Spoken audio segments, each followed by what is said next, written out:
Donc, après avoir vu la première partie qui portait sur l'étude de texte, maintenant on va voir la deuxième partie ou bien le deuxième volet qui est la production écrite.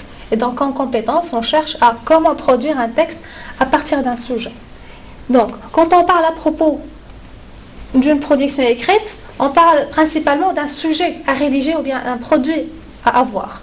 Et donc, le sujet, ou bien je dirais le sujet de la production écrite est composé de deux parties.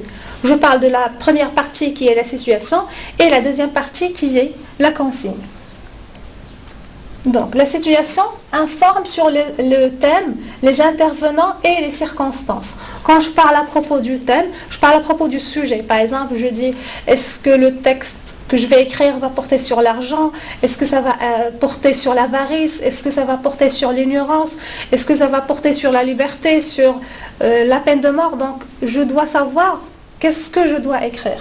Puis, les intervenants. Ça veut dire, le texte, est-ce que je vais l'écrire à la première personne du singulier qui est je? Est-ce que ça va être un pronom personnel il, par exemple, la troisième personne du singulier ou bien du pluriel? Est-ce que ce sont plusieurs personnes qui vont intervenir dans ma production? Par exemple, s'il s'agit d'une comparaison. Si je dis par exemple une comparaison entre des opinions, si je parle des philosophes par exemple, je dois comparer entre deux opinions, donc là ça va être plusieurs intervenants ou bien deux ou plusieurs intervenants. Quand je parle à propos des circonstances, je parle à propos du temps et du lieu, c'est-à-dire je parle à propos du cadre spatio-temporel, je parle aussi de l'action, des événements, et si la circonstance change, la production écrite aussi change ou bien le produit change. Je donne un exemple. Si je vais vous dire avant, je veux dire auparavant, si je viens vous dire vous allez confiner à la maison pendant 3 mois, vous allez me dire non, c'est impossible. Pourquoi on va rester à la maison pour 3 mois? Donc, bien sûr, la réaction, ça va être un non, ça va être un refus. Pourquoi? Parce que la circonstance était normale. On n'avait pas de maladie. Mais aujourd'hui, si je vais vous dire vous allez confiner pendant 3 mois, bien sûr, ça va être un refus, mais ça ne va pas être catégorique. C'est-à-dire, vous allez, d'une manière ou d'une autre, vous allez accepter, ou bien vous êtes obligé d'accepter. Pourquoi? Parce que la circonstance, par exemple, d'aujourd'hui, avec cette maladie de coronavirus, ou bien avec ce virus, donc là, on est obligé de confiner. Donc c'est pour ça que je dis, si la circonstance change, la production écrite aussi change. Donc, je parle aussi de la consigne. Donc la consigne désigne ce que l'apprenant est censé réaliser. Et donc quand je dis la consigne, c'est une instruction, c'est-à-dire ce qui est demandé, ou bien ce que l'enfant, ou bien l'élève est obligé de faire. Et donc, type de texte, genre d'écrit, la position à prendre vis-à-vis du thème abordé ou vis-à-vis de soi-même, les critères de production, l'effet de langue et du discours à employer. Donc quand je parle à propos du type de texte, ça peut être un texte argumentatif, ou bien un texte narratif, ou bien descriptif, ou bien adjonctif. Donc je dois savoir le type de texte pour pouvoir rédiger ce qui est demandé. Puis le genre d'écrit. Donc genre d'écrit, est-ce qu'il s'agit d'une lettre? Est-ce que c'est un monologue? Par exemple, si je parle à propos de texte théâtral, est-ce que c'est un réquisitoire? Est-ce que c'est une plaidoirie s'il s'agit, par exemple, d'un texte argumentatif? Est-ce que c'est un récit de vie, par exemple, s'il s'agit d'un texte narratif? La position à prendre vis-à-vis du thème abordé. Et donc, vis-à-vis du thème, c'est-à-dire, est-ce que ça va être une concession? Est-ce que ça va être une opposition? Est-ce que ça va être une affirmation? Quand je parle à propos, par exemple, de la concession, c'est-à-dire j'accepte dans un premier lieu la thèse des autres et puis j'arrive à la refuter par la suite pour donner ma propre opinion. Ou bien la position à prendre par rapport à soi-même, c'est-à-dire soit je vais écrire ou bien je vais produire le sujet, soit je vais être objectif ou bien je vais être subjectif. Si je suis objectif, c'est-à-dire je dois être neutre, tout le texte, je ne dois pas faire intervenir mes réactions, mes sentiments, je dirais mes opinions, ainsi de suite. Mais si je suis subjectif, bien sûr, là, je suis obligée de dire et de donner, je dirais mes pensées, mes réflexions, mes réactions vis-à-vis de ce que je suis en train de dire ou bien de ce que je suis en train d'écrire. Les critères de production, l'effet de langue et du discours à employer.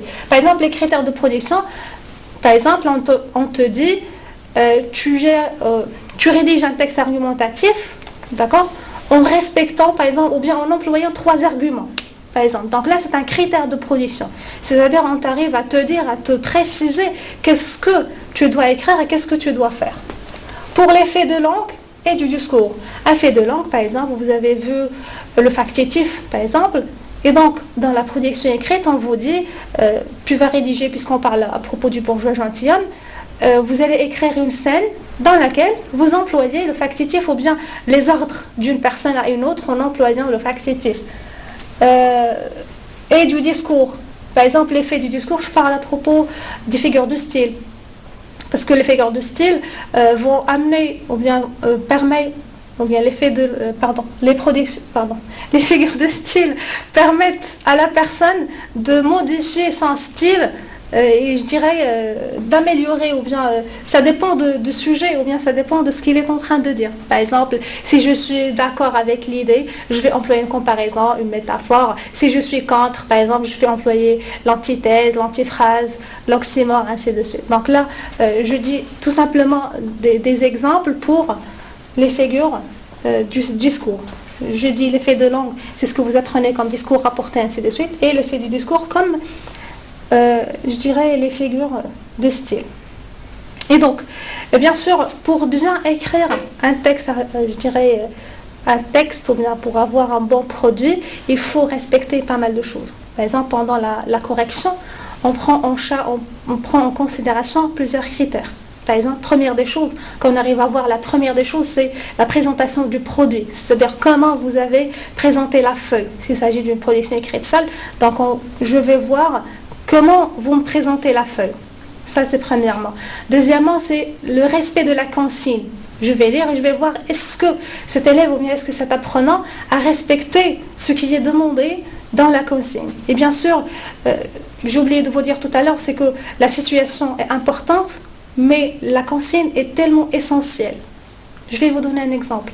La situation, c'est Monsieur Jourdain a donné l'occasion à des maîtres pour se moquer de lui. Donc il a donné l'occasion à quelqu'un pour se moquer de lui. La consigne, c'est que pensez-vous, par exemple, que pensez-vous de la réaction de ces maîtres? Est-ce que ça va être la même production si je vais dire tel? Monsieur Jourdain a donné l'occasion à des maîtres pour se moquer de lui. La consigne, c'est soyez un autre maître et moquez-vous de Monsieur Jourdain. Est-ce que ça va être le même produit? Bien sûr que non. Et donc dans ce cas, on se permet de dire que la consigne est tellement essentielle. Il faut comprendre d'abord la situation pour voir on est où. Tout à l'heure, on a dit que la situation nous informe sur le thème, les intervenants, les circonstances, ainsi de suite. Mais aussi la consigne, il arrive à nous guider, nous orienter sur ce qu'on doit écrire. Donc, si je dis pour les critères de correction, par exemple, on prend le respect ou bien la présentation du produit, on parle du respect de la consigne, de la correction, par exemple, de la grammaire, la correction de l'orthographe d'usage et l'orthographe grammaticale. Par exemple, l'orthographe d'usage, c'est ce que j'arrive à écrire. Par exemple, j'écris le thème comme ça. Je ne dois pas écrire thème avec T-E-M-E, mais je dois l'écrire avec T-H. Donc là, c'est l'orthographe d'usage. Là, l'orthographe grammaticale, c'est là où j'ai, par exemple, des sujets. Par exemple, là, ça va être grammatical si je dis les thèmes, mais je ne vais pas ajouter un S. Donc là, plutôt ça va être grammatical. Et donc, on fait attention aussi à la conjugaison, c'est-à-dire est-ce que tu as respecté, je dirais, la cohérence entre le sujet et le verbe que tu as employé, la concordance des temps. Par exemple, il y a deux actions qui se suivent. L'une est passée après l'autre. Je parle, par exemple, dans le passé, normalement, je dois utiliser le plus que parfait et par la suite, je dois utiliser, par exemple, l'imparfait. Et donc, tous ces critères-là sont pris en considération pour, je dirais, corriger votre feuille. Donc, aussi, on prend en considération les connaissances et les savoirs. De l'élève, c'est-à-dire qu'est-ce qu'il sait faire, qu'est-ce qu'il sait dire surtout, puisqu'on parle à propos d'un savoir écrire. Donc on va, je dirais, évaluer aussi qu'est-ce que vous savez écrire. Et si bien sûr vous respectez la conjugaison, vous maîtrisez je dirais la grammaire, la syntaxe et tout, ça va être un peu facile pour vous. Mais si jamais vous rencontrez des problèmes au niveau de la conjugaison de la grammaire, ça va vous rétrécir les points, c'est-à-dire que vous allez être privé de plusieurs points. Par exemple, pendant une écriture d'un texte ou bien d'un produit, il faut respecter les paragraphes. Par exemple, si je dis un texte, ou bien si je parle à propos d'une production écrite d'une manière générale, je parle à propos de 3 parties. Je parle de l'introduction, je parle du développement, et puis je parle de la conclusion. Peut-être vous allez me dire, est-ce que dans un texte narratif, on parle d'introduction, développement, conclusion? Je vais vous dire oui. Pourquoi? Parce que dans l'introduction, on arrive à présenter la situation, c'est-à-dire qu'est-ce qui est arrivé ou bien de quoi je vais parler. Dans le développement, c'est le corps de tout le texte. Et dans la conclusion, je parle par exemple du résultat. Par exemple, à quoi je suis arrivé ou bien par quoi j'ai fini mon texte. Donc là, ça va être une conclusion. Par exemple, dans le développement, même si c'est un développement, mais je dois respecter les paragraphes. C'est-à-dire, je ne vais pas écrire majuscule dès le début et point jusqu'à la fin. C'est-à-dire, ni ponctuation, ni rien du tout. Ni paragraphe, ni revenir à la ligne, ni majuscule, ni autre majuscule. Donc, je passe d'une idée à une autre, et donc ça va être un autre paragraphe. Un seul paragraphe porte sur une seule idée. Mais si je passe à une autre idée, bien sûr, je dois laisser, je dirais, l'espace, et puis je passe à un autre paragraphe pour commencer une nouvelle idée. Mais à condition que, bien sûr, je parle à propos des connecteurs logiques, c'est-à-dire il faut qu'il y ait une connexion entre les différents paragraphes. Si je vais avoir un texte avec des paragraphes qui ne sont pas cohérents, qui ne sont pas liés, alors là, je dirais, ça va être un texte séparé, ça va être un texte divisé, sans avoir de la cohésion. Et puis,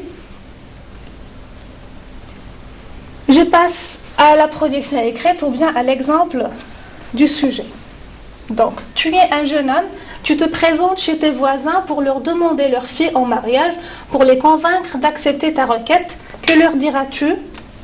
Rédige une tirade où tu t'adresses à tes futurs beaux-parents et où tu exposes tes qualités. Donc, pour parler du sujet d'une manière générale, on sait partie du texte qui est le bourgeois gentilhomme, ça ne sort pas de ce cadre, parce que Cléante s'est présentée à M. Jourdain pour demander la main de sa fille, mais M. Jourdain a refusé.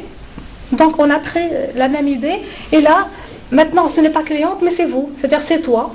Maintenant, tu vas être un prétendant, c'est-à-dire une personne qui va demander la main d'une fille, et donc, pour les convaincre d'accepter ta requête, te leur diras-tu. C'est-à-dire tu vas essayer le maximum à ce que les beaux-parents, ou bien ces personnes-là, vont accepter à ce qu'ils te donnent la main de leur fille. Donc, comme j'ai dit tout à l'heure, le sujet est composé de 2 parties. Donc, la situation et la consigne. Donc, tu es un jeune homme, tu te présentes chez tes voisins pour leur demander leur fille en mariage, pour les convaincre d'accepter ta requête, que leur diras-tu? Donc là, c'est la présentation du sujet. Donc, le thème, c'est quoi? C'est le mariage, d'accord? Les intervenants, c'est toi, puisque c'est toi qui va parler, c'est toi qui va demander, qui va demander la requête ou bien qui va demander la chose. Et puis, les circonstances, par exemple, c'est que tu vas chez eux, c'est-à-dire le lieu, c'est la maison de tes voisins, et puis tu vas demander leur accord. Et puis la consigne, c'est rédiger, ou bien rédige une tirade où tu t'adresses à tes futurs beaux-parents et où tu exposes tes qualités. Donc, tu vas écrire une tirade. Donc là, on parle à propos des critères de production. Tu ne vas pas rédiger un texte argumentatif, ce n'est pas un texte narratif, ce n'est pas descriptif, ce n'est pas injonctif. Bien sûr, ça fait partie du genre théâtral, et donc tu dois rédiger une tirade. Donc, bien sûr, si je vais faire un petit rappel à la tirade, c'est quoi? C'est une longue réplique. Donc, bien sûr, le but de la tirade, c'est d'informer, ou bien de convaincre, ou bien de persuader. Et donc, bien sûr, là, tu es censé convaincre les futurs beaux-parents pour qu'ils acceptent ta requête. Donc, étape à suivre. Bien sûr, pour pouvoir écrire un sujet, mais avant d'écrire un sujet ou bien écrire un produit, je dois d'abord lire le sujet. Donc, je dois lire le sujet, au moins je dois lire ça 3 fois. Pourquoi? Parce que, par exemple, la première fois, je ne vais pas comprendre du tout, la deuxième fois, je vais comprendre quelques mots, la troisième fois, je vais comprendre les autres mots, et donc, par la suite, je vais comprendre le demander une fois pour toutes. Donc, après la lecture du sujet, je dois définir les mots qui sont difficiles. Même si je sais que vous êtes en évaluation, mais vous pouvez, par exemple, souligner les mots qui vous paraissent un peu, je dirais, difficiles. Mais si jamais, par exemple, vous n'avez pas compris un mot, vous pouvez le contextualiser. C'est-à-dire que vous allez comprendre le mot d'après le contexte. Bien sûr, ce n'est pas une expérience qui est toujours réussie, mais ça se peut. C'est-à-dire, personnellement, j'ai essayé pas mal de fois, quand j'étais aussi élève comme vous, j'ai essayé de voir et de comprendre le mot d'après son contexte. Donc, on parle à propos d'une requête, tout simplement c'est une demande, et puis les beaux-parents, ce sont les parents de la fiancée, c'est-à-dire les parents de la future femme, ou bien de ta future épouse. Et puis exposer, c'est-à-dire présenter, ou bien montrer. Ainsi, les qualités, c'est-à-dire les valeurs. Quand je parle des valeurs, je parle de la sincérité. Donc sincérité, c'est le fait de dire la vérité. Générosité, c'est le fait, par exemple, tu n'es pas avare, c'est-à-dire tu as de l'argent, donc tu vas dépenser ton argent pour ta nouvelle femme. Donc les capacités, pouvoir de faire des choses. Donc quand je dis je suis capable de réaliser ou bien je suis capable de faire quelque chose. Bien sûr, on passe à la compréhension du sujet. Je ne vais pas dire qu'est-ce que vous devez faire parce que ça va venir par la suite. Donc, compréhension du sujet, ce qui est demandé. Donc, après que j'ai lu le sujet, après que j'ai déterminé les mots qui me paraissent un peu difficiles et que j'ai pu vraiment expliquer, donc je passe à la compréhension du sujet. C'est-à-dire, je vais voir qu'est-ce qui est demandé de faire. Bien sûr, ce qui est demandé de faire, c'est de rédiger une tirade adressée aux parents de ma future épouse. Donc, ils sont nos voisins. Donc là, on arrive un peu à détailler la chose. Donc, on va rédiger une tirade adressée aux parents de la future épouse. Et ces parents-là, ce sont nos voisins, comme j'ai dit je dirais dans la situation. Deuxièmement, je suis censée convaincre ces parents-là pour accepter ma demande. Et puis insister sur mes qualités. C'est-à-dire la tirade que je vais écrire va porter sur les qualités ou bien mes qualités. Bien sûr, si je parle à propos de mes qualités, c'est pour que les futurs beaux-parents vont accepter ma demande du mariage. Puis vient le mot ou bien vient le tour de souligner les mots-clés. Donc, vous allez me dire peut-être on doit souligner les mots-clés avant la compréhension du sujet, mais là, ça porte sur le plan. C'est-à-dire, j'essaie de souligner les mots-clés pour établir et pour monter un plan. Donc, les mots-clés, tu, voisin, demander, fille, mariage, convaincre, qualité, tirade.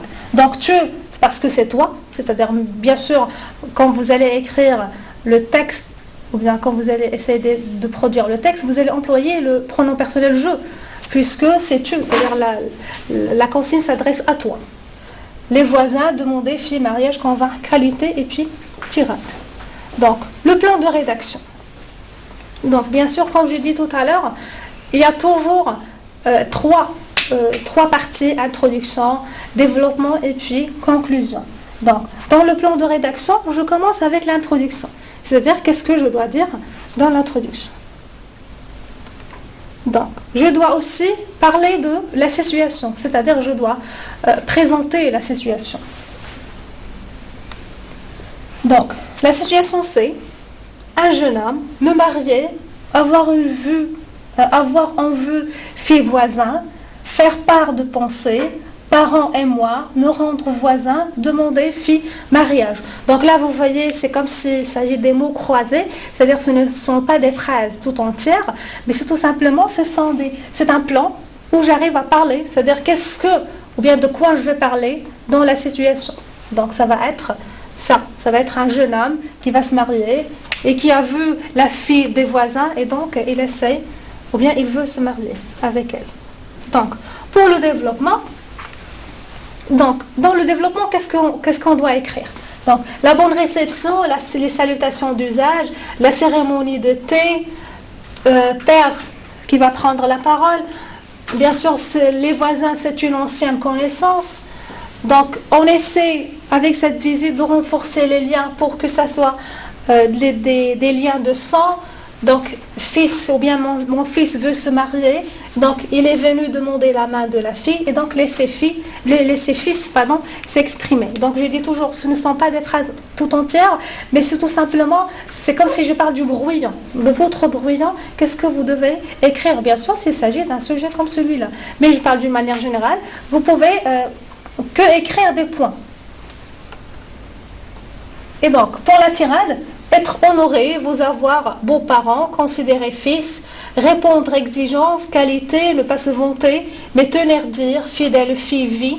Donc, honnête, ne jamais mentir, bonne situation sociale et économique, responsable famille, fille comblée, ne manquer de rien, avoir sa propre maison, tolérant, ne jamais violenter, pieux, craindre Dieu, me comporter comme il se doit.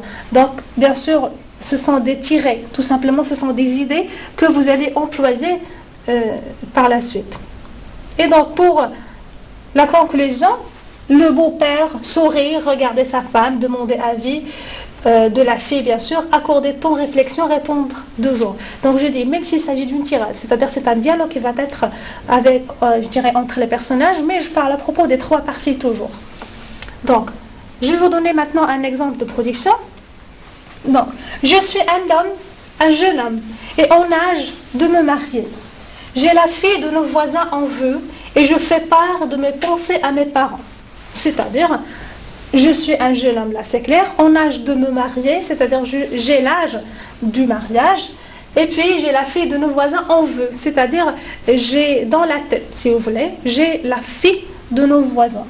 Je fais part de mes pensées à mes parents, c'est-à-dire je partage avec mes parents à quoi je pense. Et donc, après l'accord de ces derniers, nous leur rendons visite. Bien sûr, les parents, par la suite, ont accepté, m'ont accordé, je dirais, cette situation, et puis nous leur rendons visite, c'est-à-dire nous rendons visite, ça veut dire les voisins. Donc, maintenant, je commence. Donc là, c'est la situation, c'est-à-dire, voilà, les intervenants, le cadre spatio-temporel, et puis je passe. Ils nous ont bien accueillis après les salutations d'usage et la cérémonie de thé. Donc, après les salutations d'usage, c'est-à-dire salut, comment vous allez bien, ainsi de suite. Et la cérémonie de thé, donc là, c'est purement marocain puisqu'on arrive à recevoir les invités et puis on arrive à fêter du thé et des gâteaux, bien sûr. Donc, mon père prend la parole et dit: nous sommes une vieille connaissance et nous voulons la renforcer encore par des liens de sang. Donc une vieille connaissance, c'est-à-dire on se connaît depuis longtemps, mais aujourd'hui nous sommes venus pour renforcer ces liens, c'est-à-dire pour rendre ces liens encore solides. Donc nous étions par exemple des voisins et des amis, maintenant on veut être une famille. Et donc nous voulons la renforcer encore par des liens de sang. Vous connaissez mon aîné, il est devenu un jeune homme. Il décide de se marier et vient demander la main de votre fille. Donc là, bien sûr, le père est en train de présenter son fils, parce que normalement, dans les rituels marocains, on ne peut pas vraiment parler seul. Il faut que le prétendant arrive avec ses parents, et puis ce n'est pas lui qui va commencer, qui va prendre l'initiative, mais c'est le père, toujours, si jamais il n'a pas de père, bien sûr, c'est la maman qui va parler. Et donc, vous connaissez mon aîné, il est devenu un jeune homme, il décide de se marier et vient demander la main de votre fille, le voici qui va s'exprimer. Donc maintenant, le père a donné la main, à son fils pour pouvoir parler. Et donc, comme vous avez remarqué, c'est que d'une idée à une autre, on passe à un autre paragraphe. Je suis honorée d'être chez vous et je le serai encore plus de vous prendre pour mes beaux-parents.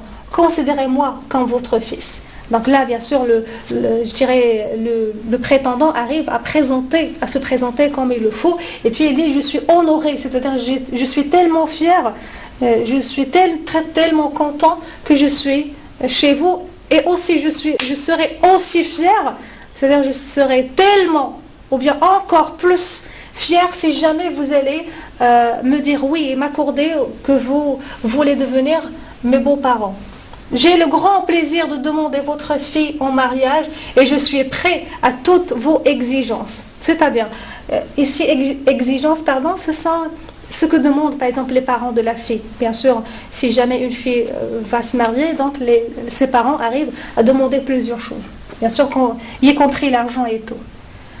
Je ne me vante pas, mais je tiens à vous dire que je suis un honnête homme qui ne mentira jamais ni à vous ni à votre fille. Je ne me vante pas, c'est-à-dire je ne suis pas ici pour vous montrer qui je suis, c'est-à-dire je ne suis pas en train de se vanter, mais là je suis de me vanter, pardon, mais là je suis en train seulement de vous expliquer qui je suis. Donc, bien sûr, je suis un honnête homme, c'est-à-dire je suis une personne qui ne va jamais mentir, ni à vous ni à votre fille, c'est-à-dire je suis une personne qui est honnête et sincère. J'ai une bonne situation sociale et économique. J'occupe un poste considérable qui me permettra d'être responsable d'une famille. Et donc, vous devez remarquer aussi la ponctuation. Par exemple, j'ai une bonne situation sociale et économique, point virgule, c'est-à-dire ici, j'arrive à expliquer pourquoi j'ai dit j'ai une bonne situation économique et une bonne situation économique et sociale. Donc, j'occupe un poste considérable, c'est-à-dire je travaille un bon travail qui me permettra d'être responsable d'une famille. J'explique encore une fois, votre fille sera comblée puisque rien ne lui manquera. Elle aura sa propre maison et vivra à l'aise. Donc là, je dirais le fils ou bien le prétendant arrive à présenter ses qualités ou bien à montrer ses qualités. Tolérant, je ne violenterai jamais votre fille. D'abord, je suis une personne pieuse qui craint Dieu, puis mes parents m'incitent toujours à respecter et à prendre soin de la femme. Donc, tolérant, ça veut dire c'est une personne tolérante. Et donc, c'est une personne qui ne violente pas, c'est une personne qui pardonne, je dirais, facilement, qui excuse, ainsi de suite. Et donc, je suis tolérant, pourquoi? D'abord, parce que je suis une personne pieuse, c'est-à-dire c'est quelqu'un qui a de la piété, c'est quelqu'un qui croit en Dieu et qui craint Dieu, c'est-à-dire qui a peur de Dieu, puis c'est à cause ou bien c'est grâce à mon éducation que mes parents m'ont donnée. C'est que ils m'incitent toujours à respecter et à prendre soin de la femme. Je vous assure que je me comporterai comme il se doit, le Tout-Puissant m'est témoin. C'est-à-dire, je vous jure que je vais prendre soin de votre fille et soyez sûrs que je dis toujours la vérité et Dieu est témoin.